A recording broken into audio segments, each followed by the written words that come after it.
মান্না ভাই, মৌসুমী আপু দুজনই আমাদের চলচ্চিত্রের সিগনিফিকেন্ট দুজন মানুষ। তারা এত চলচ্চিত্র করেছে যে দর্শকদের তাদেরকে ভুলে যেতে অনেক সময় লাগবে এবং তারা অসম্ভব সুন্দর পারফর্মার।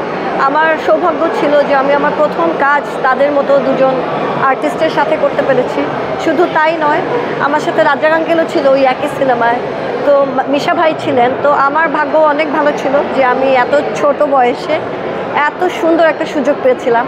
আর সুযোগ একটা অনেক বড় বিষয়, মানুষের জীবনে সবসময় সব কিছু সুযোগ হয় না। আমি বলবো আমি সৌভাগ্যবতী যে প্রথমেই এত সুন্দর একটা সুযোগ পেয়েছিলাম। মান্না ভাই আপনিও পছন্দ করেন, এদিকে মৌসুমী আপু ভালোবাসে, কিন্তু আপনাকে পছন্দ করেন না, পরে আপনি জিতে জেলখানায় রেখে দেন। সেই স্টোরিগুলো কেমন মনে হয় যখন মুভিটা দেখেন? যখন দেখি তখন আমার মনে হয় কি আমি কীভাবে এগুলো করলাম, মানে আমার ভয় লাগলো না। আসলে বয়সটা অনেক কম ছিল, তো ভয় কাকে বলে বুঝতেই পারিনি। খেলতে খেলতে ছবিটা করে ফেলেছিলাম।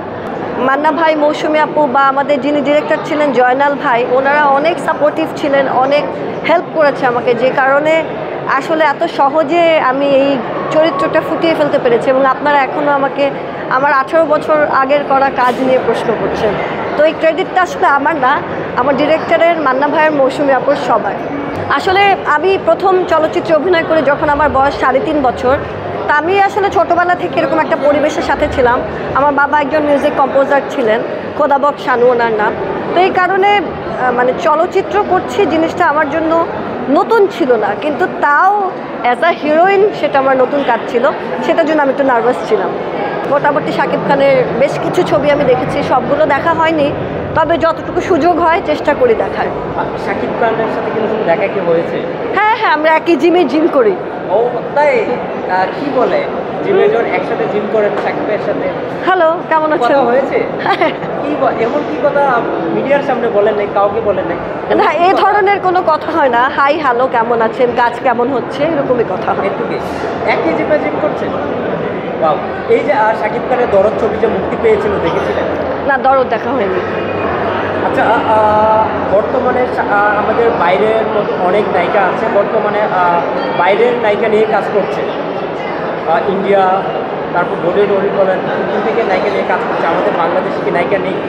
না, আমাদের বাংলাদেশে নায়িকা আছে, আবার আমাদের দেশের নায়িকারাও কিন্তু জয়া আহসান বলেন, মিথিল আপু বলেন, সবাই ইন্ডিয়ায় গিয়ে কাজ করছে। সো দুই দেশের সাংস্কৃতিক আদান প্রদানটা বেড়েছে, এই কারণেই হয়তো ইন্ডিয়ান নায়িকা দিয়ে শাকিব খান কাজ করেন, বা আমাদের দেশের নায়িকারাও ফিল্ম ফেয়ারও পেয়েছে ইন্ডিয়াতে। তো এটা একটা তো ভালো বিষয়, দুই বাংলা এক হয়ে গিয়েছে। বাংলা তো আসলে আগে একই ছিল। আমি গত বছর একটা মুভি করলাম, দেয়ালের দেশ, নিশ্চয়ই দেখেছেন আপনারা। তার আগে করলাম হচ্ছে অসম্ভব, সেটা হচ্ছে অরুণা বিশ্বাসের পরিচালনায়। পরপর 2 বছর দুটো চলচ্চিত্র করলাম। ইনশাল্লাহ সামনের বছর শুরুতেই দুটো চলচ্চিত্র করব। আপনার আরেকটা মুভি আছে রাজ্জাক। হ্যাঁ, রাজ্জাক আঙ্কেলের মুভি কোটি টাকার ফকির। কোটি টাকার ফকিরেও আপনি অভিনয় করেছেন। ওখানে অ্যাক্ট্রেসটা কেবল বাপ্পারাজ ভাই ছিল, সম্রাট ভাই নাম করে ভালো আর্টিস্ট ছিল। কেমন মনে হয়েছে যে একজন নাম করা একজন নায়কের সাথে কাজ করতে? ভালো লেগেছে। তখন আসলে এত বেশি নাম করা সম্রাট ছিল না, রাজ্জাক আঙ্কেলের নাম অনেক নাম করা ছিল। কিন্তু আমি আমার প্রথম চলচ্চিত্র রাজ্জাক আঙ্কেলের সাথে করি যখন আমার বয়স 4 বছর। তো যখন পরবর্তীতে অভিনয় করলাম তখন আসলে নতুন কিছু ঘটেনি, এই জন্য খুব যে ভয় পেয়েছি তা হয়নি।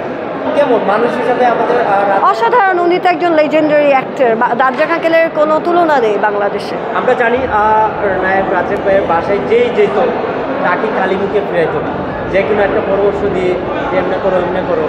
শাকিব খান নিজেও শাকিব খানের বাসায় ওনার বাসায় যে আমি আসলে রাজ্জাক আঙ্কেলের কন্যা সমতুল্য ছিলাম। বারবার গিয়ে আমি ওনাকে ঝাড়ি মারতাম, এটা খাবেন না, ওটা করবেন না, রেস্ট নেবেন। তো সম্পর্কটা আসলে আঙ্কেল আন্টি বা সম্রাটের সাথে আমার একদমই অন্যরকম। আমরা আসলে ঘরের মানুষের মতো, ভাই বোনের মতো। আপাতত কি নিয়ে ব্যস্ত আছে? চলচ্চিত্র বললাম না, বর্তমানে চলচ্চিত্র। আর আমরা একটা স্কুল দিচ্ছি। আমার বাবা তো একজন সঙ্গীত পরিচালক, সঙ্গীত শিক্ষক ছিল। তো সেটা ফাউন্ডেশন হচ্ছে বাড়িধারা যে ব্লকে। তো সেখানে গান শেখাবো, নাচ শেখাবো, অভিনয় শেখাবো।